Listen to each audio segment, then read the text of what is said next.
Hello అండి, welcome to our channel Akhil home style cooking. ఈరోజు మన రెసిపీ వచ్చేసి స్పాంజ్ దోశలు అలాగే పల్లీ చట్నీ అండి. మరి ఈజీ ప్రాసెస్లో అయితే చూసేయండి. ఈ స్పాంజ్ దోశలకి మినపప్పు కానీ నూనెతో కానీ అస్సలు పని లేదు. ఇవైతే చాలా మెత్తగా స్పాంజ్లో అయితే వస్తాయండి. చాలా టేస్టీగా ఉంటాయి. ఒకటి తినేవారు 4 అయినా తినేస్తారు. మరి ముందుగా ప్రాసెస్లోకి అయితే వెళ్ళిపోదాం. మిక్సింగ్ బౌల్ అయితే తీసుకోవాలి. తీసుకున్న తర్వాత ఆ బౌల్లోకి 2 కప్పుల వరకు రైస్ అయితే వేస్తున్నాను. ఏ రైస్ అయినా పర్వాలేదండి. కొద్దిగా ఒక పావు టీ స్పూన్ వరకు మెంతులు అయితే వేసుకోవాలి. వేసుకున్న తర్వాత వాటర్ పోసేసి శుభ్రంగా అయితే 2 సార్లు అయితే కడిగేయాలి. కడిగిన తర్వాత మరలా వాటర్ అయితే పోసి నానబెట్టేసుకోవాలి. అలాగే మరొక బౌల్లోకి ఒక అరకప్పు వరకు అటుకులు అయితే వేసాను. ఈ అటుకుల్లోకి 2 టేబుల్ స్పూన్ల వరకు సగ్గుబియ్యం అయితే వేసుకోవాలి. ఈ అటుకులు సగ్గుబియ్యం వేసిన తర్వాత 2 సార్లు అయితే వాటర్ పోసేసి శుభ్రంగా అయితే కడిగేయండి. అటుకుల్లో డస్ట్ లాంటిది అయితే ఉంటుందండి. శుభ్రంగా 2 సార్లు నానబెట్టే ముందే కడిగేసుకోవాలి. చూడండి, విధంగా కడిగేసిన తర్వాత వాటర్ని అయితే వంపేసి మరలా ఇందులోకి మనం తాగే మంచినీళ్ళు అయితే ఇందులోకి అయితే 1 గ్లాస్ వరకు అయితే పోసుకోవాలి. ఎందుకంటే అటుకులైనా సగ్గుబియ్యం అయినా సరే మనం పోసే వాటర్ని అయితే పూర్తిగా అయితే అబ్జర్వ్ చేసేస్తాయి. మెత్తగా అయితే నానిపోతాయి. కాబట్టి ముందు కడిగేసి అయితే మంచి వాటర్ పోసుకుని అయితే నానబెట్టేసుకోవాలి. కనీసం 4 గంటల వరకు బియ్యం ఇవి కూడా నానబెట్టుకోవాలి. 4 గంటల తర్వాత అయితే చూపిస్తున్నాను. చూడండి, బియ్యం ఈ విధంగా అయితే నానిపోయాయి. ఇప్పుడైతే మరలా 1-2 సార్లు అయితే కడిగేయాలి. కడిగిన తర్వాత పక్కన పెట్టేసి ఇప్పుడు సగ్గుబియ్యం అటుకులు అయితే చూద్దాం. ఈ విధంగా అయితే నానిపోయాయండి మెత్తగా అయితే. ఇప్పుడు ఈ అటుకులు సగ్గుబియ్యాన్ని కూడా బియ్యంలో అయితే వేసేసి కలిపేయాలి. ఏమైనా వాటర్ కానీ ఉన్నట్లయితే వాటర్తో సహా వేసేసి కలిపేసేయండి. ఇవన్నీ కలిసేట్టుగా అయితే కలిపేసి మిక్సీలో కానీ గ్రైండర్లో కానీ గ్రైండ్ చేసేసుకోవడమే. నేనైతే మిక్సీలో అయితే గ్రైండ్ చేస్తున్నాను. మిక్సీ జార్ అయితే తీసుకుని జార్లో సగం వరకు అయితే వేసేసాను. ఇప్పుడైతే కొంచెం వాటర్ అయితే పోసి నార్మల్ దోశల పిండి ఏ విధంగా అయితే గ్రైండ్ చేస్తామో అదే విధంగా అయితే మెత్తగా గ్రైండ్ చేసేసుకోవాలి. చూడండి, విధంగా గ్రైండ్ చేసి ఏదైనా ఒక గిన్నెలోకి అయితే వేసేసుకోవడమే. నేను తీసుకున్న రైస్ క్వాంటిటీకి అయితే 2 సార్లు కింద అయితే గ్రైండ్ చేస్తున్నాను. నెక్స్ట్ అదే జార్లోకి మిగిలిన బియ్యం, రైస్, అటుకులు ఇవన్నీ అయితే వేసేసుకోవాలి. వేసుకుని వాటర్ అయితే పోసేసి గ్రైండ్ చేసేసుకోవడము.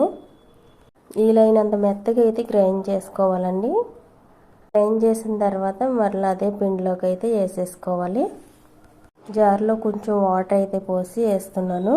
వేసిన తర్వాత 2 సార్లు గ్రైండ్ చేసాం కాబట్టి అంతా కలిసేట్టుగా అయితే గరిటతో అయితే కలిపేసి మూత అయితే పెట్టి ఓవర్ నైట్ అంతా అయితే పులియబెట్టేయాలి. ఇలా నైట్ అంతా పులియబెట్టడం వల్ల దోశలు అనేవి చక్కగా చాలా బాగా అయితే వస్తాయండి. ఇప్పుడు మార్నింగ్ అయితే చూపిస్తున్నాను. ఈ విధంగా అయితే పులిసింది. ఇలా పులిసిన ఈ పిండిలోకి టేస్ట్ తగ్గట్టుగా సాల్ట్ అయితే వేసుకోవాలి.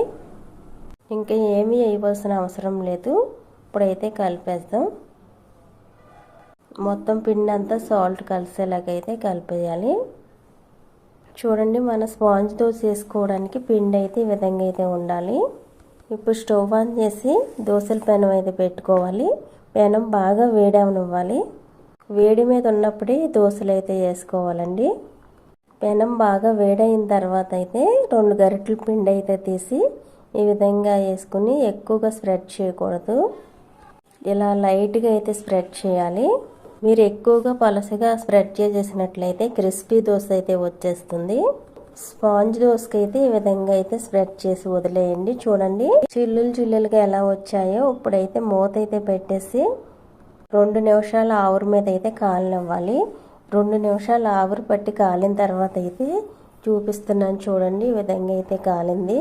ఇప్పుడైతే రెండో వైపుకి అయితే టర్న్ చేసి 10 సెకండ్స్ పాటు కాలనివ్వండి. కాలిన తర్వాత అయితే తీసేయవచ్చు. లేకుంటే ఒక సైడ్ కాలినా పర్వాలేదు, తీసేయవచ్చు. ఏ విధంగా ఈ దోశలను కాల్చినా దోశలు అయితే మటుకు టేస్ట్ అయితే బాగుంటాయండి. ఇప్పుడైతే 10 సెకండ్స్ కాలిన తర్వాత అయితే తీసేసాను. మరలా పెనం వేడిగా ఉన్నప్పుడే దోశలు అయితే వేసుకోండి. వేడివేడిగా ఉన్నప్పుడు దోశ వేస్తుంటే చిల్లులు అయితే ఈ విధంగా అయితే వస్తాయి. అలాగే ఈ దోశకి నైట్ అంతా పులియబెట్టుకోవాలండి. పిండి అయితే ఇలా చిల్లులుగా వచ్చి స్పాంజ్లా రావాలంటే పిండిని అయితే నైట్ అంతా కంపల్సరీగా అయితే పర్మిట్ చేసుకోవాలండి. దోశ వేసిన తర్వాత మూత అయితే పెట్టేసి 2 నిమిషాల పాటు ఆవిరి మీద అయితే ఉడికించుకోవాలి.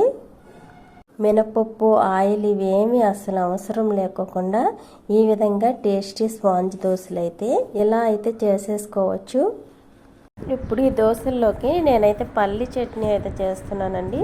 ఏ చట్నీ అయినా బాగానే ఉంటుంది. పల్లి చట్నీ అయితే చూసేయండి. స్టవ్ ఆన్ చేసి ఒక కళాయి అయితే పెట్టాలి. ఆ కళాయిలోకి 1 కప్పు వరకు పల్లీలు అయితే వేసాను.